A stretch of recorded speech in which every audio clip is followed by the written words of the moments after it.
பல வருஷங்களுக்கு முன்னாடி 2 நண்பர்கள் தேன் எடுத்து ஊருக்குள்ள வந்து விக்கிறத வழக்கமா பின்பற்றி இருக்காங்க.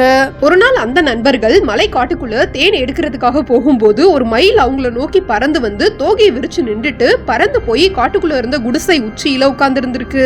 சில நொடிகள் மயிலோட அழக ரசிச்சுட்டு நண்பர்கள் நடந்து போகும்போது மறுபடியும் அதே மயில் நண்பர்களுக்கு முன்னாடி வந்து தோகையை விரிச்சு நின்றுட்டு மறுபடியும் அதே குடிசை உச்சியில போய் உட்கார்ந்துருக்கு.